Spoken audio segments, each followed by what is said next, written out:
Amin ya Allah. Amin. Allahumma ansuril mujahidin, ikhwananal mujahidin fi Palestin. Amin. Ya Masya Allah. Allah. Allahu Akbar. Allahu Akbar. Ini adalah periode kedua ya. Oh ya, periode kedua sekarang ini, dan insya Allah Allah menentukan, insya Allah kita akan diamanahkan lagi di periode yang ketiga. Oh, periode ketiga. Karena saya lama berkecimpung di pendidikan, pernah tadi ya guru MDA 7 tahun, kemudian ngajar di SD Askia dari tahun 96 sejak tamat kuliah sampai 2009 menjelang masuk ke DPRD. Saya terakhir tuh jadi kepala SMP IT Askia. Untuk guru-guru PAUD sampai sekarang ya belum diakui haknya sebagai profesi sebagai guru, masih disebut dengan pendidikan non formal.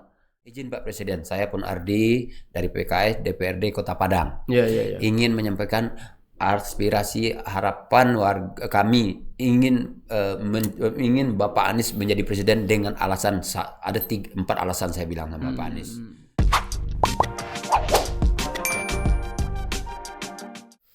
Assalamualaikum warahmatullahi wabarakatuh. Alhamdulillah wa syukurillah. Salam dan salam pada Rasulullah Muhammad SAW. Kita mulai membaca basmalah. Bismillahirrahmanirrahim. Dunsana Podcast mau tak lama di PKS TV. Hari ini kita akan berjumpa dan bertemu, bercakap lebih banyak, berbicara panjang lebar dengan salah satu tokoh yang sebenarnya sangat populer untuk Kota Padang. Dia tidak hanya anggota dewan tapi juga aktif di berbagai organisasi.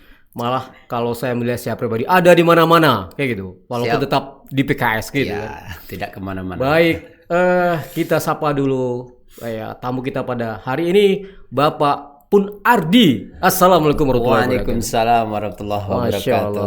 Masya Allah. Luar Apa kabar biasa. Pak Pun? Sehat Pak Pun? Terima kasih, sehat. Iya. Ini luar biasa pagi ini nih dengan Pak Aswirman yang paling pintar menggali dan menggelitik para tokoh di Sumatera Barat ini. Terima kasih kesempatan yang diberikan buat kami pagi ini. Sehat semuanya dengan podcast kita. Iya. Ya.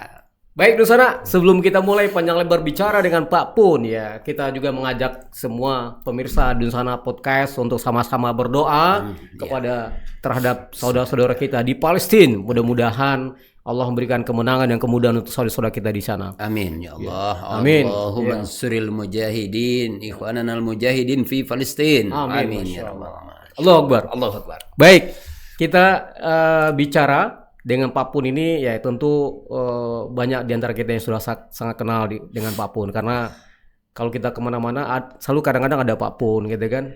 Kita ke Masjid Raya ada Pak Pun misalnya. Kita ke MCI ada Pak Pun gitu kan. Pak Pun ini terkenal gitu loh.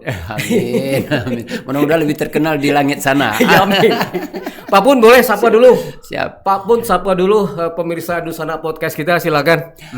Baik, assalamualaikum warahmatullahi wabarakatuh. Waalaikumsalam para warahmatullahi wabarakatuh. Dunsana Podcast yang ada dimanapun berada, kami Pun Ardi sekarang diamanahi di DPRD Kota Padang, Komisi 4 Pak Aswirman, dan alhamdulillah pagi ini dapat kesempatan Allah pertemukan dalam dialog santai di podcast yang ada di Sumatera Barat ini di bawah komando yang sangat lihai berbicara Pak Aswirman, teman saya yang sudah tidak asing lagi juga di dunia maya terutama juga di dunia nyata. Insya Allah. Terima kasih kesempatannya dan Dunsana Podcast semuanya semoga sehat dan saudara kita termasuk yang di Palestina dibantu oleh Allah Subhanahu Wa Taala. Kita diberikan kekuatan, kesehatan dalam memperjuangkan agama Allah ini dimanapun kita berada. Mudah-mudahan menjadi rahmat bagi alam yang ada di sekitar kita. Oke, amin. Oh, kita tepuk tangan dulu untuk Pak Pun. Siap.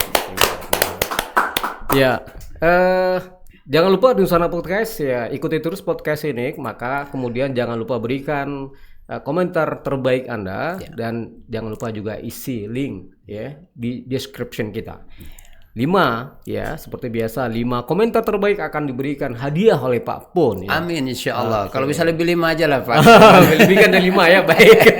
5 tambah 5. Oh, 5 tambah 5 10 ya. Bukan 4 tambah 4. Iya. Atau 4 tambah 4. Ayah 4 tambah 4 lah 4 jadi tambah 8 ya. Oke. Oh, 4 Cocok nomor PKS. 4 ya. Ya, Oke, 4. baik. Oke. Jadi hadiahnya ditambah sama Pak Pun ya. Dia bukan 5 tapi 4 tambah 4 gitu. Iya. Karena Pak Pun nomor 4. Nomor 4 ya. Baik, Pak Pun ini maju sekarang di Pileg 2024 ya di DPRD Kota Padang. Benar. Nah, jadi ini spesial untuk Pak Pun ini. Siap. Karena belum banyak caleg dari kota dan kabupaten untuk podcast. Alhamdulillah. Tapi Pak Pun termasuk di request untuk di podcast kayak gitu. Alhamdulillah. Terima kasih. Ini adalah periode kedua ya. Oh ya, periode kedua sekarang ini dan insya Allah Allah menentukan insya Allah kita akan diamanahkan lagi di periode yang ketiga. Oh, periode ketiga. Iya, Berarti sudah 2 periode. Sudah 2 periode. Iya. Boleh kita tanya Pak Pun? Siap. Sudah 2 periode di DPRD Kota Padang, kira-kira Iya. apa rekam jejak yang sudah Pak Pun lakukan selama ini atau prestasinya atau apa yang sudah diberikan untuk warga Kota Padang Pak Pun? Jadi begini di sana podcast semuanya. Iya, Sebetulnya kita di DPRD ini kan bagian dari pengabdian. Iya. Dan kita hadir ke DPRD itu diamanahkan oleh masyarakat, tentunya menjadi bagaimana bisanya menjadi tempat masyarakat untuk menyampaikan bermacam-macam harapan, keinginan untuk kebaikan kita bersama, terutama di daerah di mana kita mewakili masyarakat tersebut. Kalau saya di Kota Tengah ya, dapil pertama dulu 2009 kami itu dapil 1 Kota Tengah Nanggalo. Waktu itu kami ingat 2009 itu pertama pemilihan dengan sistem suara terbanyak. Sebelum itu nomor urut. Masih ingat Pak Suirman ya? Jadi begitu di sana.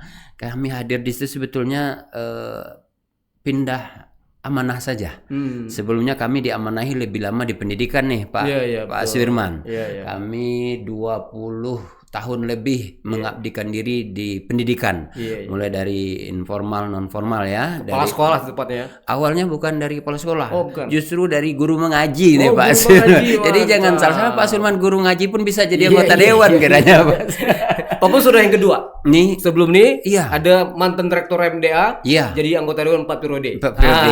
Iya. Sekarang mau ke provinsi dia. Ini mau Pak provinsi. Pun guru mengaji juga. Iya, guru mengaji. Mantap. Dan ini suatu tadi yang kita sadari adalah suatu amanah yang sebetulnya Allah berikan.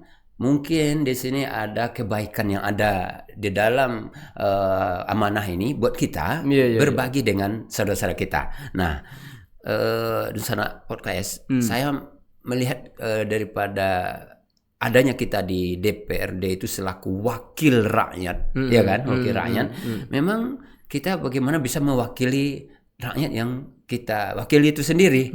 Nah, maka karena saya lama berkecimpung di pendidikan, pernah tadi ya guru MDA 7 tahun, kemudian ngajar di SD Askia dari tahun 96 sejak tamat kuliah sampai 2009 menjelang masuk ke DPRD, saya terakhir tuh jadi kepala SMP IT Askia. Nah, dan yang saya sangat rasakan itu adalah bimbingan Allah di sini. Saya nggak minta amanah Pak Suirman. Saya nggak minta amanah jadi anggota dewan. Bahkan jadi kepala sekolah itu saya nggak minta. Tetapi yang menilai kita itu ternyata pertama Allah Subhanahu Wa Taala. Yang kedua tentunya pekerjaan-pekerjaan apa yang kita lakukan itu orang lain akan menilai. Nah, ini yang kadang-kadang mungkin kita lupa bahwa sesuatu itu kalau kita renungkan tidak lebih daripada betul-betul skenario Allah yang ada pada diri kita. Nah, bukan karena kehebatan kita. Maka saya merasakan sekali bagaimana saya diminta jadi contoh kepala sekolah itu. Saya bukanlah orang dari latar belakang pendidikan sekolah keguruan. SPG tidak, dulu PGA namanya tidak. Kalaupun kuliah, saya kuliah bukan di universitas negeri atau UNP seperti, atau di IAIN itu ada tarbiyah yang memang khusus guru. Tapi saya kuliahnya sekolah dari SD, sanawiyah, IAIN itu Usuluddin. Usuluddin itu kita tahu itu umumnya kepemikiran filosof termasuk filsafat ya, perbandingan agama. Kalau saya ngambil jurusannya tafsir hadis. Tafsir hadis. Ya, sehingga ada candaannya nih kan, kata kawan-kawan nih Pak Pun ini dulu kita belajar tafsir Al-Marawi, kok Pak Pun ini tafsirnya lain nih. Orang kawan-kawan dari IAIN tuh umumnya jadi KUA, jadi Kemenak, jadi pokoknya di instansi agama profesi, atau guru agama. Kok Pak Pun masuknya ke dewan gitu loh, akan secara logika nggak masuk gitu kan. Tetapi itulah skenario Allah yang saya maksud tadi itu, artinya ada tujuan Allah pada diri kita. Mungkin Allah ingin berikan sesuatu kepada kita karena Allah melihat, ingin menguji kita. Setelah dikasih amanah, bisa enggak kita? Waktu jadi kepala sekolah, ternyata mungkin menurut orang yang kita ayomi, menurut orang yang kita urus itu, mereka mungkin merasakan kesejukan.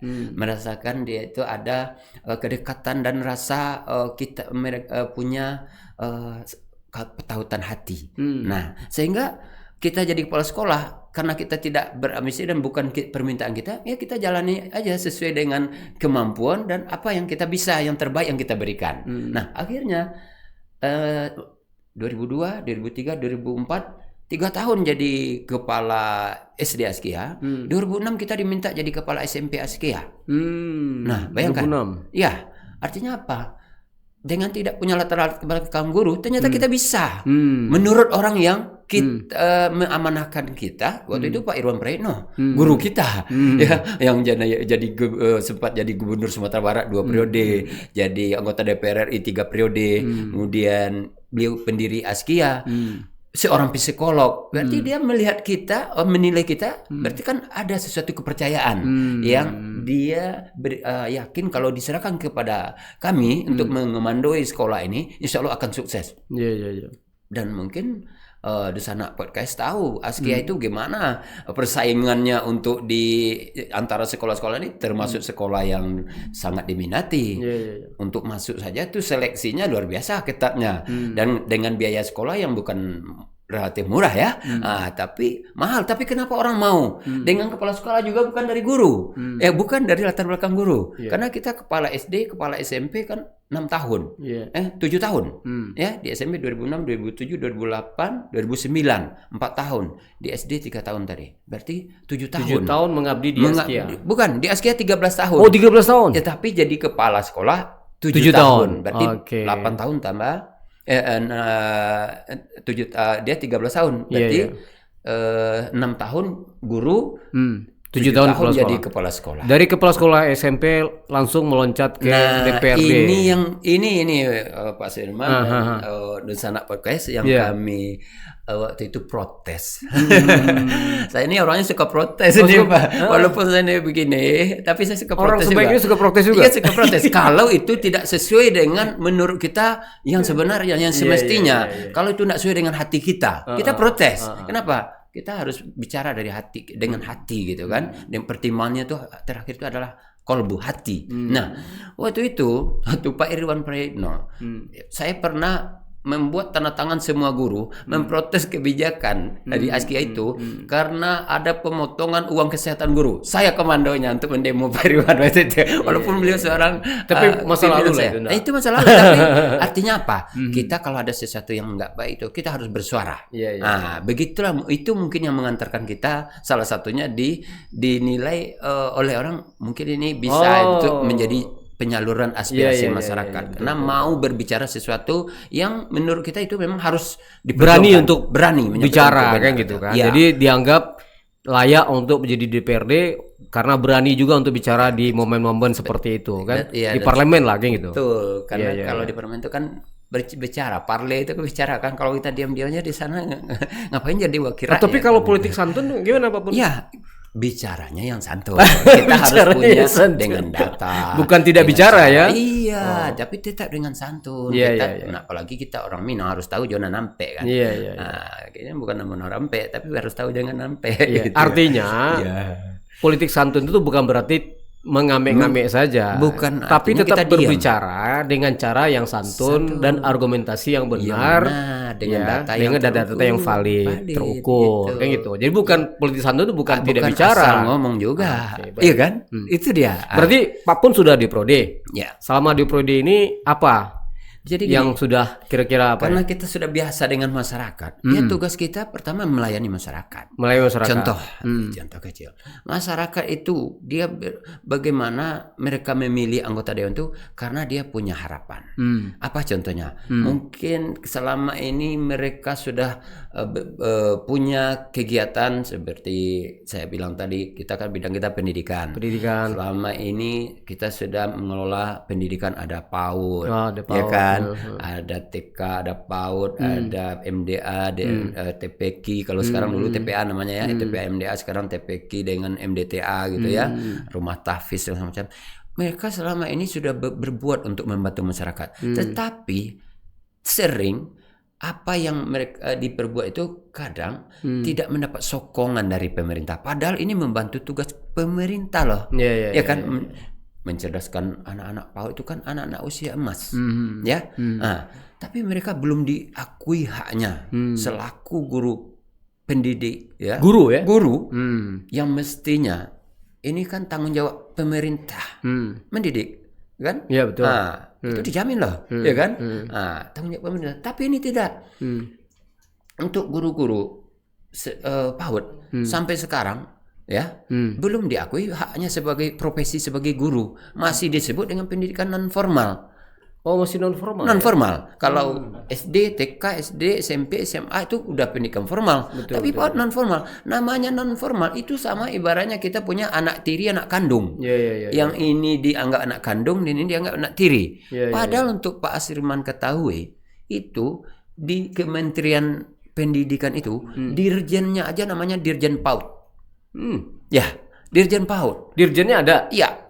Dibiayai dengan biaya negara loh, besar loh biayanya, triliunan biayanya di situ. Tapi kok PAUD tidak diurus gitu loh? Iya. Kan lucu negara kita ini seperti apa? Ya kan? Dirjen PAUD ada. Dirjen PAUD ada. Tapi kemudian ke PAUD bawahnya belum diakui eksistensinya. Eksistensinya tidak diakui sebagai salah satu tingkat pendidikan. Tingkat pendidikan yang akan melahirkan anak-anak masa depan di usia emas loh, golden age, ya, akan mengisi apa yang menjadi nanti di dalam pemikiran narasi anak itu akan dibentuk di situ, sikap jadi dan karakter. Pak Pun banyak membantu mengadvokasi PAUD ini. Mulai dari PAUD tadi, PAUD SD, termasuk guru-guru TPQ, TPA. Kita selama kita di DPRD, alhamdulillah ini kita suarakan terus dan dapat anggaran. Adanya insentif untuk guru PAUD. Ada insentif guru PAUD. Alhamdulillah sudah. Karena harus kita suarakan tadi, ya kan? Ada insentif untuk guru TPQ, TPA. Ada insentif kan? Ada insentif. Itu bahkan ada perdanya kan, dulu perda untuk baca tulis Al-Quran. Itu kan waktu di DPRD kita godok itu, ya kan? Kemudian kita juga bagaimana memperhatikan guru-guru agama. Ya, kalau guru agama itu mereka semestinya sudah mendapatkan pelatihan PPG namanya kan, PPG. Tetapi untuk ikut PPG itu bisa mereka latih itu butuh biaya. Anggaran di pemerintah untuk PPG, apalagi guru agama di Kemenak itu antriannya hampir sama dengan antrian haji, Pak Asirman. Hampir sama dengan antrian haji. Kalau guru agama kan di bawah Kemenak. Tetapi yang dididik anak siapa? Iya betul. Kan anak kita Kota Padang, anak kita Sumatera Barat, anak keponakan kita. Ya, cara Pak Pun membantu mereka melalui apa? Itu yang kita bilang tadi, kita perjuangkan adanya anggaran yang berpihak untuk mereka bisa mengikuti PPG mereka, bisa pelatihan untuk mereka layak lulus PPG. Nah, pembekalan.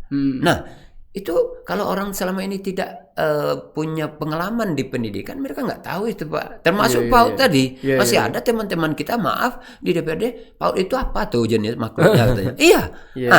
Kita inilah yang anggota dewan mungkin yang tahu, yang kita pernah berkiprah di situ, tentu kita merasakan. Apalagi mungkin dan sana daripada podcast tahu, Iya. saya ini istri saya guru PAUD. Iya. Saya pernah mendirikan PAUD. Tahun 2006 kita sudah mendirikan PAUD. Makanya kita diambil jadi pengurus Himpaudi, Iya. Himpunan Pendidik dan Tenaga Kependidikan Anak Usia Dini tingkat provinsi. Kalau sekarang kami jadi wakil ketua 3. Iya. Ya, sejak Bu Nevi, Pak Irwan, kita udah dipercaya pengurus PAUD. Di Kota Padang kita diminta jadi dewan pakar PAUD Himpaudi, ya, oleh Himpaudi Kota Padang. Untuk di kecamatan kita pembina. Berarti perhatian Pak Pun banyak Lebih kepada kepada pendidikan. Kemudian Tidak usia hanya dini pendidikan. ya. Iya, tidak hanya pendidikan tadi. Iya. Guru-guru TPQ, Guru-guru TPQ, TPA. Kemudian namanya kita biasa di masyarakat karena kita pernah dari sekretaris RT 2 periode, jadi ketua RT 2 periode, sekretaris LPM 1 periode, ya di Peruput Tabing. Boleh ditanya ya kan? Kita tahu di masyarakat kita itu apa yang butuh. Contoh, sering banjir, berarti riol. Kita kasih pokir kita untuk riol. Oh, jalan di sini nih sudah sekian tahun tidak pernah dapat betonisasi. Karena kita ngerti dan ikut memusyawarahkan dengan lurah, dengan LPM, karena kita pernah berangkat RT, ya itu kita perjuangkan. Alhamdulillah. Sekarang ini lagi bekerja itu di RW 17 Peruput Tabing, sedang betonisasi sama penerangan lampu jalan, ya kan? Kemudian ibu-ibu kita ini yang banyak potensinya. Sementara ibu-ibu ini kalau dibanding bapak-bapak, pertama ibu-ibu ini lebih kompak. Lihat aja. Ya, contohnya Majelis Taklim siapa? Ibu-ibu banyaknya tahu bapak. Bapak kan? Arisan siapa? Ibu-ibu kan? Yang banyak kan? Juga, ya. Nah, belum lagi PKK siapa? PKK ibu juga. Pokja, ibu-ibu juga. Dasawisma ibu-ibu juga. Tambah lagi kalau yang kita dirikan ini KWT yang kita bangun sekarang ini. Makanya tepat juga ya di Power of emak-emak gitu. Itu dia. Ini betul itu Pak Asirman. Ini bisa jangan anggap enteng di Power emak-emak. Tapi ada pengaruhnya Pak Pon. Ibu kota, bapak kota juga nggak ada kan? Apalagi Minangkabau bundokan doang gitu kan. Kalau kita bicara ibu ini kan kata Rasulullah, siapa yang pantas kita pertama kita hormati ibumu. Kemudian siapa lagi? Ibumu. Kan? Siapa lagi? Ibumu. Yang keempat baru bapak. Kan artinya apa? Memang berarti potensi ibu-ibu ini besar. Jadi sekarang di ibu-ibu itu apa yang Pak Pun apa? Nah, ini asik nih Pak. Iya. Pak Sulman. Untuk ibu-ibu nih, pertama kita karena selama ini kita udah kan kita udah periode kedua nih. Kita ini ibarat sekolah juga nih Pak Firman. Kita pernah masuk sekolah, pernah keluar main, pernah masuk lagi. Di periode pertama DPRD 2009 kita masuk. Masuk. 2014 kita keluar main. Nah, karena kita biasa di sekolah tadi. Nggak libur ya? Nggak libur, keluar main. 2019 kita masuk lagi. Jadi sudah pernah kita cobakan bagaimana di dewan, bagaimana tidak di dewan, dan bagaimana duduk kembali di dewan. Nah, artinya apa? Pengalaman itu mengajarkan kita semakin pertama makin merasakan apa yang menjadi kepentingan masyarakat. Yang kedua mengasah diri kita. Ternyata masyarakat dan kita itu sebetulnya punya sesuatu kepentingan yang sama. Contoh tadi ibu-ibu. Kalau ibu-ibu ini nggak ada bapak-bapak kan nggak seru juga. Nah, makanya dia ibu-ibu tuh saya nggak tahu juga. Kenapa ibu-ibu banyak yang pemilih saya itu ibu-ibu? Mungkin karena sunatullahnya memang ibu-ibu itu banyak milih bapak-bapak ya. Ya kan? Nah, jadi saya punya kelompok itu ibu-ibu tuh mulai dari Majelis Taklim. Ya kan? Kelompok maaf nih, lagi flu ya. Ada kelompok senam. Ibu-ibu juga. Ya kan? Nah, kelompok senam. Kemudian ibu-ibu juga. Saya punya kelompok yang namanya kelompok KWT. KWT. Kalau lihat baju saya ini mungkin orang bilang ini lambang apa ini gitu kan? Karena ini saya pendirinya. Saya adalah salah satu pendiri dan memang inisiator. Karena waktu kami diamanahi oleh PKS di ketua bidang BTN namanya, Buruh Tani Nelayan. Diamanahi oleh DPD PKS, ya kan, oleh ketua. Saya berpikir kira-kira apa hadirnya kami di bidang ini, apa maksud Allah ini? Saya memang anak petani, tapi bukan orang petani selamanya, tapi lama di guru. Nah, makanya saya pikir saya harus menciptakan sesuatu yang bermanfaat, karena moto hidup saya dimanapun kita berada kita harus memberikan manfaat kepada alam di sekitar kita. Tidak hanya manusia, sampai dengan binatang pun harus mendapatkan manfaat. Nah, nanti mungkin ada Pak Sirman akan terbuka juga ceritanya nih gimana saya dengan makhluk-makhluk lain seperti kucing ya kan. Nah, jadi KWT ini itu adalah di 2009 kan orang COVID 2019. Sebelum itu ada program pemerintah namanya KRPL, Kawasan Rumah Pangan Lestari. Nah, itu program di Dinas Pertanian. Kemudian berubah nomenklaturnya menjadi P2L, Pekarangan Pangan Lestari. Kenapa? Bedanya KWT, kenapa ada KWT? Bedanya dengan petani. Kalau petani itu umumnya bapak-bapak kalau di Sumatera Barat nih. Ya kan, yang ke sawah itu bapak-bapak, yang ke ladang bapak umumnya. Tapi ada juga ibu-ibunya, tapi banyaknya bapak-bapak. Kelompok tani itu banyak bapak-bapak. Tapi dengan kita hidup di perkotaan, yang punya lahan terbatas, punya pekarangan terbatas, banyak perumahan, banyak ruko, banyak kantor segala macam, akhirnya ibu-ibu yang biasa aktif di Majelis Taklim tadi, di arisan tadi, grup senam tadi, mereka juga banyak yang punya hobi menanam. Nah, sementara imbauan wali kota waktu itu Pak Mahyildi, Pak Mahyildi di periode yang tertentu, bagaimana, karena mungkin beliau latar belakang dari insinyur pertanian ya, dari latar belakang orang pertanian ya, beliau imbau agar memanfaatkan lahan terbatas atau lahan kosong, jangan biarkan kosong, manfaatkan. Ini yang menginspirasi kita sewaktu COVID. Ibu-ibu ini ya sering waktunya habis untuk kadang di HP, kadang bergunjing ya. Nah, karena udah bosan masa COVID itu, ya ingin keluar, terpikirlah oleh kita, kan pemerintah, karena kita di DPRD, kan pemerintah punya program tadi, P2L, Pekarangan Pangan Lestari. Kenapa tidak? Ibu-ibu yang sudah biasa ngumpul ini, kita berdayakan, kan pemberdayaan ini menjadi kelompok yang bisa mendapat sentuhan program pemerintah. Nah, inilah kita buatkan wadahnya, namanya KWT, Kelompok Wanita Tani. Nah, dengan berkelompok mereka kan bisa pertama berkumpul untuk berbagi pengalaman. Jadi produktif. Daripada bicara tidak jelas. Karena COVID, orang di rumah saja. Udah bosan. Jadi maka 2021 kan udah mulai berkurang tuh COVID. Ya, mulai 2019 udah kita mulai. Akhirnya kita terpikir juga KWT ini udah ada di beberapa kelurahan, di kecamatan, udah ada. Ini perlu ada wadah. Nah, karena sebelumnya belum ada wadah. KWT sudah ada, tapi wadahnya belum ada. Wadah organisasi induknya belum ada. Nah, disinilah kita berpikir, karena kita di bidang BTN, kita wadah ini perlu kita buat. Sebelumnya wadah KWT-nya aja masing-masing. Di bawah apa? Masih sendiri-sendiri, langsung di bawah Dinas Pertanian. Dinas Pertanian. Dan diasuh oleh yang namanya tadi penyuluh. Penyuluh. Nah, pas pula 2021 itu kami di KWT ini di bawah penyuluh. Di bawah penyuluh, tapi belum ada wadah organisasinya. Kemudian Pak Pun membuat Go KWT tadi. KWT. Oke, dan Pak Pun adalah inisiatornya untuk itu. Untuk mengumpulkan KWT Tadi dalam satu induk organisasi namanya Go KWT. Mantap. Tepuk tangan dulu untuk Pak Pun. Luar biasa. Pak Pun. Siap. Semangat kali Pak Pun. Ngopi dulu Pak Pun ya. Ini kopi podcastnya enak banget nih. Bismillah. Biasanya kopinya Sevel Pak Pun. Sevel ya. Jadi Sevel tuh bikin satu level. Waduh. Jadi siapapun duduk sini levelnya sama gitu. Oh gitu. Tapi ini udah naik 4 level nih. Level 4. Ya. Saya pikir banyak hal yang bisa diceritakan sama Pak Pun. Tapi saya ingat satu hal juga kemarin. Iya. Kemarin sempat beredar video Pak Pun bersama Anies Baswedan satu meja dalam forum apa? Boleh cerita sedikit Pak Pun? Oke, baik. Jadi begini. Saya punya keyakinan dan mungkin keyakinan kita bersama ini Dunsara Podcast. Orang kalau ruhnya sama, itu sesuatu akan dipertemukan oleh Allah.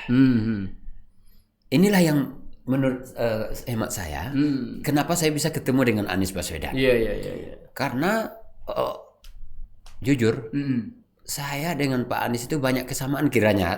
Taunya saya waktu dialog dengan beliau itu. Iya. Kenapa? Pak Anies. saya ketemu di Hotel Ibis Jakarta di Mangga 2. Waktu itu ada pertemuan dengan PKS Indonesia dan beliau hadir pas sesudah sholat Jumat.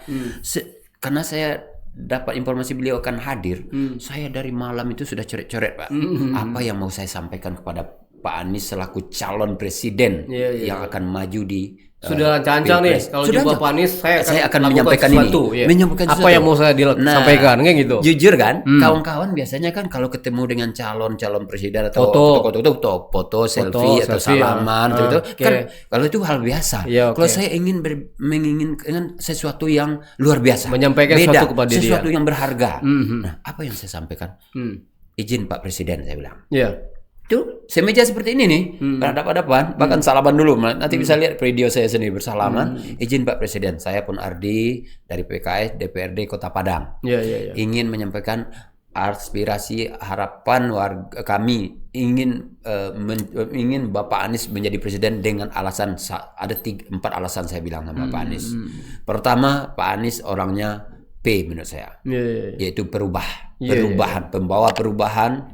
Kemudian orangnya yang kedua K menurut saya, orangnya kolaboratif, kreatif, ya kan? Yang ketiga S menurut saya, S apa? Orangnya sangat sinergisitas, mensinergikan berbagai potensi. Jadi PKS juga nih. PKS ceritanya, karena kami hadir situ, saya hadir sebagai anggota Dewan PKS, ya kan? Beliau hadir. Oh mantap katanya. Satu lagi Pak Anies bonusnya nih, kalau bilang nomor 4, kebetulan saya nomor 4. Saya bilang saya nomor 4 Pak Anies. Yang satu lagi Pak Anies sama kucing aja sayang sama saya bilang. Apalagi sama orang, sama manusia, sama rakyat, saya bilang kan. Betul sekali. Nah, siapa namanya katanya, ditanya nama saya kan. Nama saya ini Pak Anies pun Ardi, mohon doa ya. Saya bilang saya diamanahkan untuk maju lagi di DPRD Padang. Alhamdulillah nih, nanti yang lain cemburu nih katanya. Ini kan doa, saya bilang. Akhirnya dia bilang, Pak Anies, ya kita doakan mudah-mudahan untuk DPRD Padang Bapak pun Ardi katanya. Doa langsung dia? Didoakan oleh Presiden, kan luar biasa. Mantap. Nah, itu saya bilang tadi, kalau kawan hanya bersalam, saya udah siapkan bahan, bisa dilihat pakai teks saya menghadap Pak Anies. Cuman saya melakukan itu waktu itu karena itu tadi ada kesamaan. Ada kreativitas frekuensi, juga. Ada kreativitas. Yang lain cuma pengen selfie, Pak pun pengen ada sesuatu yang berharga. Ada sejarah yang pengen dibuat. Ketemu tokoh penting. Betul. Sekarang kan baru calon presiden. Kalau misalnya jadi presiden, itu jadi sejarah lagi. Amin. Saya berat begitu Pak Firman ya. Jadi kalau bisa kan kita ini memang menjadi sejarah bagi orang yang ada sesudah kita. Jadi sama dengan pahlawan kita kan, Soekarno, Bung Hatta, Muhammad Nasir, kan jadi sejarah begitu. Jadi sesuatu pembelajaran, ya kan? Nah, bagaimana kita bisa mencontoh sesuatu yang terbaik. Karena prinsip hidup saya ada Pak Firman. Ketika kita lahir ke dunia, kita waktu itu menangis. Sementara ibu kita, nenek kita, orang-orang yang merindukan kelahiran anak cucu, bahagia, tersenyum mereka, kita menangis. Maka prinsip dalam kehidupan saya adalah ketika nanti meninggal dunia, hijrah dari dunia ini, bagaimana membuat kita bisa senyum meninggalkan dunia, sementara orang lain menangis kepergian kita. Itu prinsip hidup saya Pak Firman. Luar biasa. Luar biasa, tepuk tangan lagi dong. Pak Pun. Jadi Pak Pun ini karena kita juga biasa jalan bareng sama Pak Pun ini ya. Jadi ada hal-hal aneh yang dilakukan Pak Pun yang tidak jamak dilakukan orang lain. Artinya orang lain banyak tidak melakukan hal tersebut ya kan. Salah satu yang dilakukan Pak Pun ini adalah biasanya membawa makanan kucing, selalu menyediakan makanan kucing di mobilnya, ya kan. Jadi kalau kita pergi kemana-mana ada kucing jalanan, itu dikasih makan sama dia kan. Yang lebih parahnya lagi ya, kalau kita makan bareng sama apapun ini, kucing langsung. Langsung juga porsi terakhir itu requestnya untuk kucing gitu. Tidak hanya sisa makanan yang ada yang baru ya. Yang baru pun dipesan, ya kan? Kan kita tadi makan ikan bakar nih, pesan lagi ikan bakar misalnya 1 atau 2, itu siapa apapun, itu kucing. Saya pikir ini memang tidak banyak orang melakukan hal yang demikian, kan gitu kan? Tapi di sana, nanti kita tanya. Tapi Anda tonton dulu podcastnya terus ya kan. Jangan lupa berikan komentar terbaiknya dan Pak Pun akan berikan gift hadiah kepada 4 tambah 4 komentar terbaik ya. Oke, baik. Pak Pun ya. Ini cerita kucing lah ya. Iya, siap. Tadi ada kesamaan frekuensi dengan Pak Anies calon Baswedan. presiden ya. Mudah-mudahan calon presiden ya kan. Presiden kita. Ada gambar Siap. belakang Pak. Oh, siap. Dadain Pak Pun ya kan. Waduh, udah siap menyambut kita di istana negara nih. Insyaallah. Amin. Dadain Pak Pun dia. Siap. Siap Pak Presiden. Jadi dia penyayang kucing juga. Penyayang kucing. Pak Pun penyayang kucing juga. Iya, benar. Kok bisa Pak Pun seperti itu sayang kepada kucing? Apa hubungannya dengan politik gitu? Ada hubungannya nggak?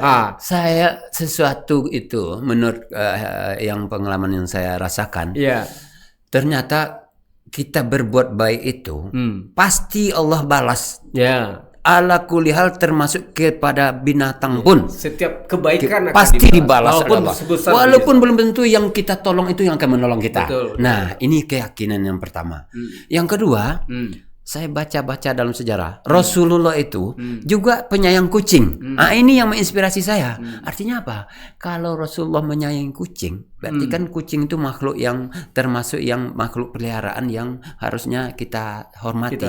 Kita sesuatu yang dicintai jaga. Rasul mesti Cintai kita cintai Rasul. juga. Kita cintai juga. Iya. Nah, dan yang ketiga, saya pernah dengar juga ustadz bercerita, ada seorang pelacur. Waktu itu melihat anjing kehausan, lalu diambilnya, bukanya sepatunya, karena tempat air itu agak turun jauh ke bawah, ya kan? Dia ambil dengan sepatu, dikasih minum anjing tadi. Lalu ditanyakan kepada Rasulullah, kata Ustaz kan, bagaimana itu Rasulullah? Dia ahli surga, dia masuk surga katanya. Itu anjing loh, najis loh. Anjing Al-Kahfi aja masuk surga kan, Ashabul Kahfi ya. Pelacur aja bisa masuk surga karena nolong anjing. Apalagi ini makhluk yang tidak najis juga. Nabi Rasulullah juga sayang. Tapi saya lihat itu tadi tidak banyak orang yang mungkin melihat hal seperti itu, hanya melihat. Kadang orang melihat kan untuk keuntungan materi. Maaf nih Pak Irman, ya para Dunsana Podcast. Apa keuntungan kita nolong kucing? Enggak, sekarang sudah tren Pak. Orang pelihara kucing ada. mahal. Itu dia beda. Orang kalau pelihara kucing Anggora, kucing, kemudian ada mungkin kucing ras yang lainnya Persia, yang mahal, yang pesek, yang ini yang bagus bulunya, itu malah dibeli dengan harga mahal, dipelihara dengan. Kalau ini beda. Itu letaknya di sini, hati. Jadi bukan soal cinta kucing, bukan masalah kucing mahal, bukan hanya sekedar hobi.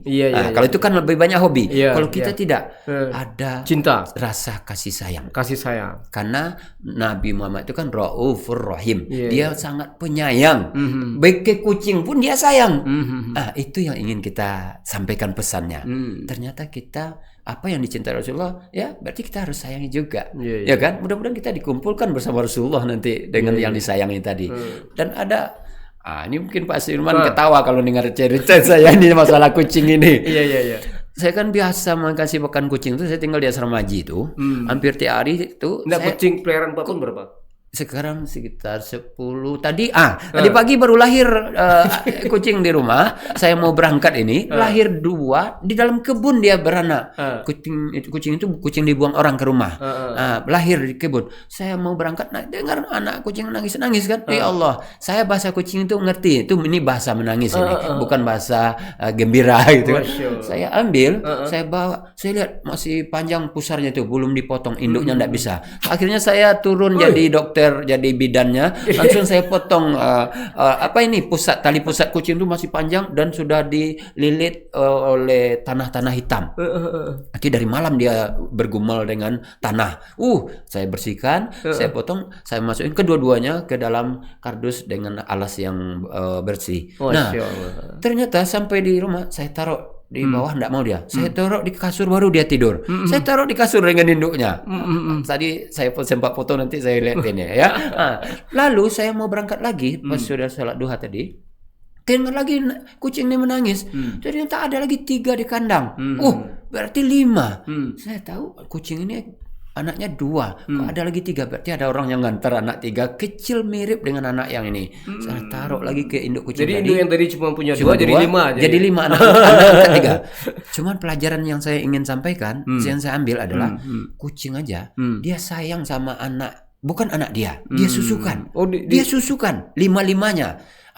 kenapa kita manusia tidak menyayangi kadang, jangankan anak orang lain, anak kita aja kadang, maaf ya, begitu bengis lihat saudara kita di Palestina, anak-anak ditembaki, ya kan, ibu-ibu ditembaki, tidak ada rasa kasih sayang. Ini yang sebetulnya pesan Tuhan, pesan Allah sama kita. Dan lagi Pak Suirman, itu yang saya bilang tadi, sesuatu yang baik kita lakukan pasti ada balasannya. Ada balasannya. Ada balasannya.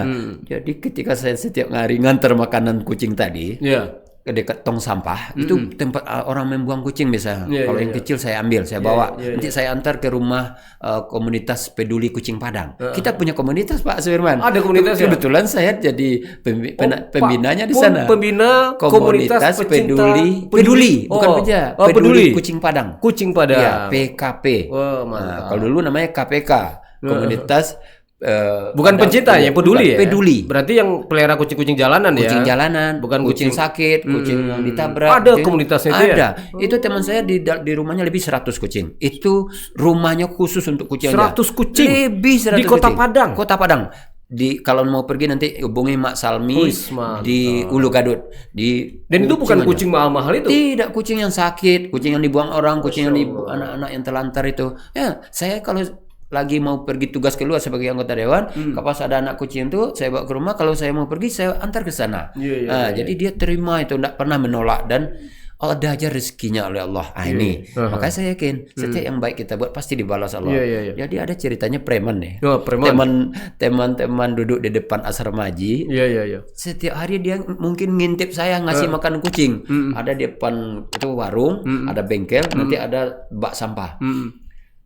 Kata preman tuh, Pak, sini Pak. Saya bilang, ada apa nih? Kok kayak serius banget nih? Preman manggil saya kan. Preman manggil Pak Pun. Iya, dia duduk di warung. Saya sedang masih ikan kucing. Iya. Pak, Ciko Pak, aduh perlu mana Pak? Apa tuh? Aduh Bang, gitu kan. Ciko lah Paknya. Kok Pak? Ambo Pak. Lagi komo Pak, Ambo Pak. Mungkin umurnya lebih tua dari saya.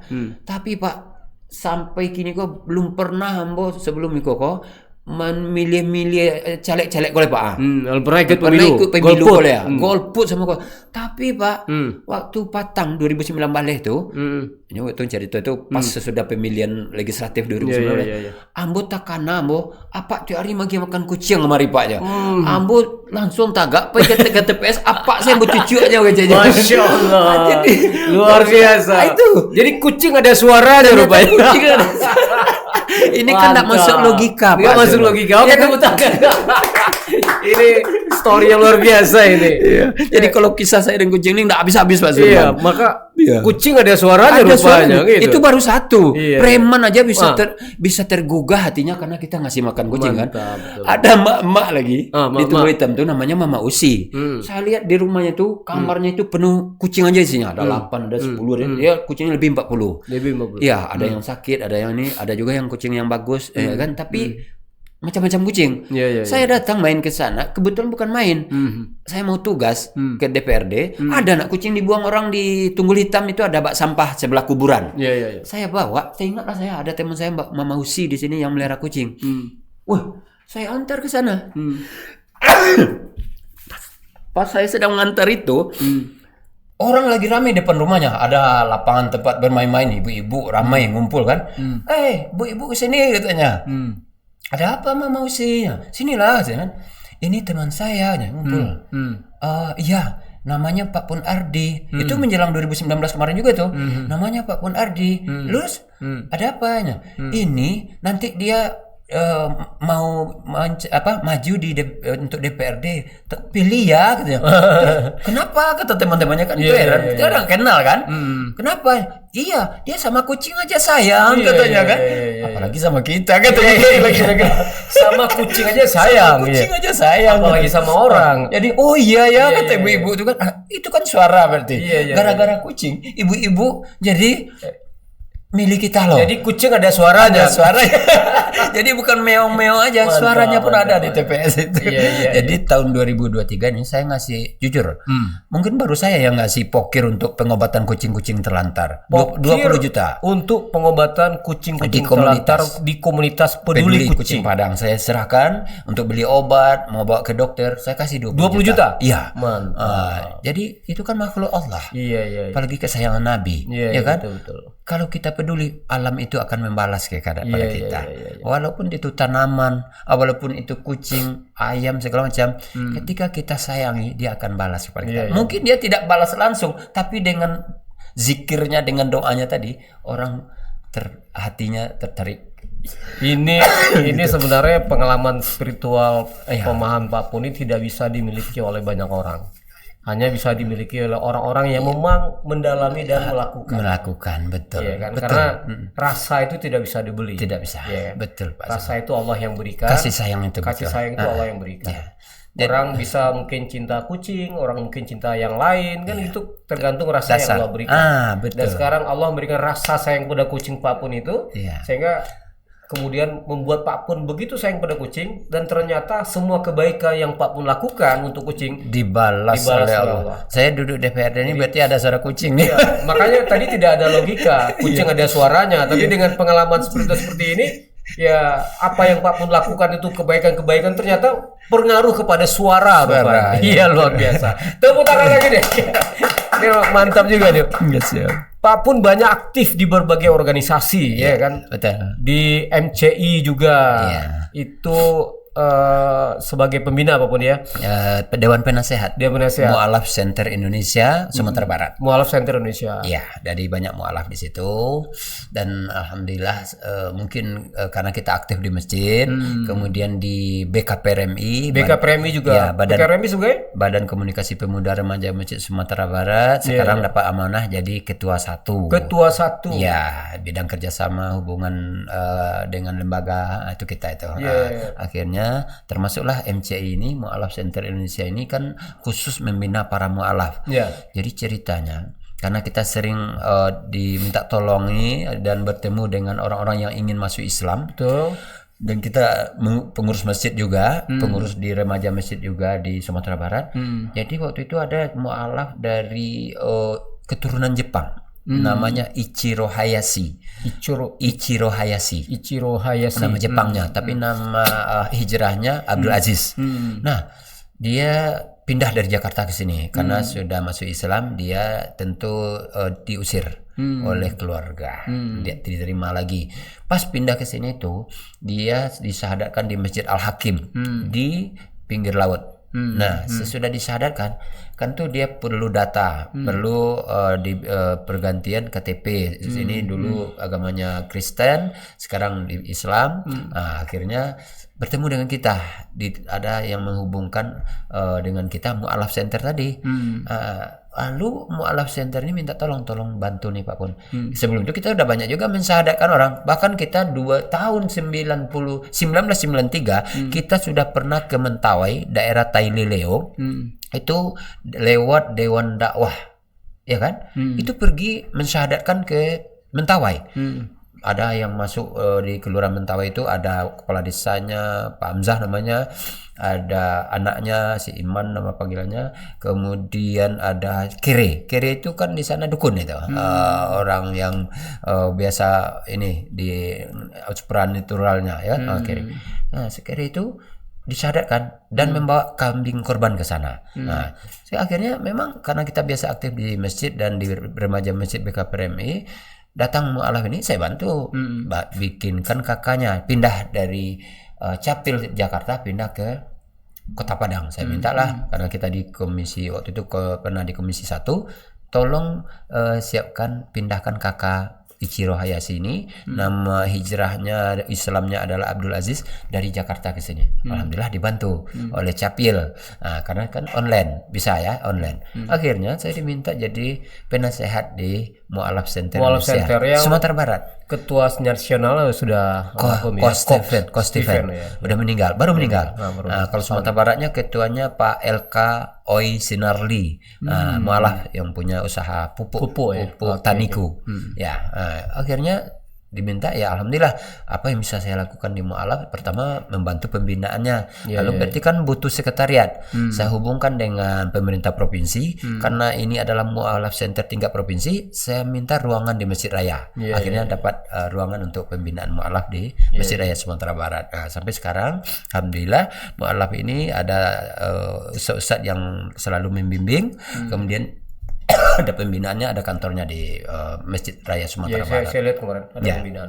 Gitu Pak Sudirman. Iya. Di BKPMI sekarang sebagai Ketua 1. Jadi ceritanya BKPMI ini kan udah lama nih. Dulu sebelumnya kan namanya kayak BKPMI. kurang aktif dulu nah. Nah, Ada dulu pernah senyap sedikit lah gitu. dulu pernah BKPMI ini jaya. Waktu Pak Bang Heri Barizal Tanjung ketuanya yang dosen Yunan sekarang, beliau pernah jadi ketua pusat BKPMI. Bang Jimli Asidiki itu mantan ketua BKPMI, ya kan? Toto Tasmara, ya kan? Kemudian Tasrifin, banyak. Dan ada apa yang dari Golkar dulu, siapa namanya yang agak sekretaris Golkar pernah di DPR RI dulu, Bang apa namanya itu. Nah, jadi udah banyak tokoh-tokohnya yang dilahirkan. Nasional sudah banyak. Sekarang kan ketuanya Bang Said Aldi Alidrus dari Medan, orang Melayu, ya. Beliau sejak dia itu aktif lagi BKPMI, ya. Dulu lama tuh, cuman di Sumatera Barat sempat tahun sekitar 2010 sampai 2019 ini itu pernah kurang aktif, ya, sekitar 2 atau 3 periode. Tapi setelah terpilih Pak Dr. Nilizam yang dosen Bukit Tinggi tinggal di Padang Panjang bersama Pak Maisar, sekretaris di IPW, aktif lagi. Kabupaten kota aktif lagi karena Padang Panjang ini aktif sejak dulu. Pak Nilizam ini tinggal di Padang Panjang, pernah jadi ketua DPD Panjang. Pak Maisar juga aktif di Padang Panjang. Sekarang dia jadi sekretaris nasional di LPP SDM bagian kaderisasi BKPMI pusat. Nah, di Sumatera Barat jadi sekretaris wilayah. Nah, dengan adanya BKPMI ini, alhamdulillah para pemuda remaja masjid itu aktif kembali. Kan itu harapan kita. Selama ini kan pemuda masjid ini susah mengajak ke masjid. Nah, dengan adanya BKPMI ini tugas kita bagaimana mengaktifkan kembali pemuda remaja masjid untuk aktif di masjid. Nah, itu. Dan alhamdulillah untuk persyaratannya kan sekarang ini sama dengan organisasi lain, dia punya tahapan pengkaderan. Ada LMD namanya, latihan manajemen dakwah 1. Kalau mau jadi pengurus, jadi ketua harus lulus LMD. Alhamdulillah kita di Provinsi Sumatera Barat udah sering LMD di Tanah Datar, di Padang Panjang, di Padang, tingkat provinsi. Waktu perubahan 2002-2023 pergantian tahun tuh di Masjid Raya langsung Pak Gubernur yang buka. Sampai Pak Gubernur bilang kalau gitu BKPMI ini saya percayakan, saya nanti mitra provinsi membina wirid remaja se Sumatera Barat. Begitu. Iya kan? Alhamdulillah. Bagus sebenarnya. Jadi Pak Pun sekarang di ketua 1 di provinsi, kalau di provinsi ketua 1. Ketua 1. Nah, dan sudah mengikuti tahapan pengkaderannya. LMD 1 sudah, LMD 2 sudah. Kalau LMD 1 itu tingkatnya kabupaten kota, LMD 2 tingkat provinsi, LMD 3 tingkat pusat. Udah tingkat pusat Pak Pun. Dan itu sejalan dengan Lemhanas. Baru pertama BKPMI satu-satunya organisasi ormas pemuda yang dipercaya oleh Lembaga Pertahanan Nasional Negara yang di bawah Presiden untuk bisa ikut Lemhanas BKPRMI. Wah, keren. Jadi Pak Pun sudah ikut Lemhanas angkatan taplainya angkatan 1 2023. Angkatan 1 2023 mewakili BKPRMI Sumatera Barat. Mantap. Jadi teman saya di DPRD aja banyak yang belum Lemhanas. Iya, tapi dengan latihan LMD sampai 3 udah bisa jadi pengurus DPP berarti ya. Siap, artinya udah punya peluang lah. Ya, artinya kan BKPM ini sebenarnya bisa sinergi dengan program pemerintah. Sangat sinergi. Cuma bagaimana dia mengambil peran lagi. Dan lebihnya kepada pemuda tadi. Pemuda kan ini generasi muda ini kan luar biasa potensinya. Kalau tidak dibawa kepada kegiatan yang positif, itu akan menjadi ancaman. Makanya BKPM hadir untuk itu. Jadi Pak Pun ini banyak energi rupanya. Masya Allah. Allah yang berikan energi. Tidak bisa duduk mendiam diri di satu tempat, tapi kemana saja sibuk gitu kan. Banyak organisasi yang dikelola BKPMI.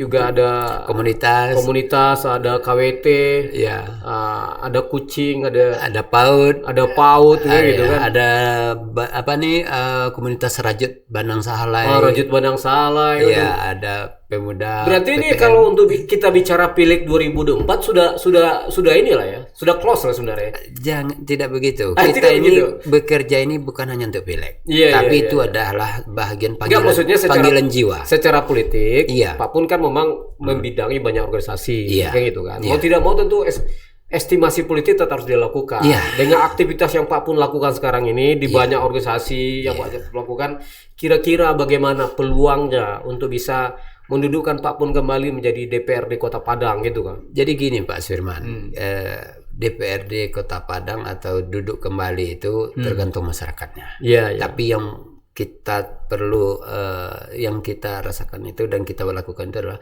bagaimana kita memang di masyarakat itu menjadi orang yang bermanfaat tadi. Kan moto hidup kita tadi, Oke. ya kan? Iya. Nah, ketika kehadiran kita itu dirasakan menjadi manfaat, kalau bahasa lainnya rahmatan lil alamin itu ya, nah, maka itu suatu keniscayaan aja menurut kita. Jadi bukan itu tujuannya, tapi karena kita sudah melakukan berbuat untuk yang tadi tuh, ya kan? Kita melakukan dengan tulus, dengan ikhlas. Allah akan berikan sesuai dengan apa yang kita inginkan.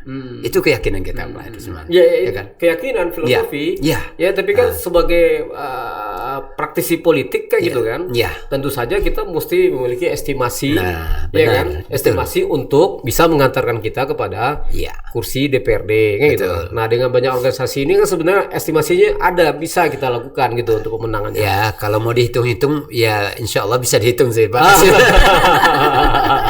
Tapi itu kan sekali lagi kita garis bawahi itu bukan tujuan kita, Betul. tapi kita harus punya perencanaan. Mungkin itu tadi Iya. planning. Ketika sesuatu kita lakukan dengan manajemen yang bagus, dia akan manfaat ganda dan hasil yang lebih maksimal itu akan kita dapat. Karena Kota Tangah saja Iya.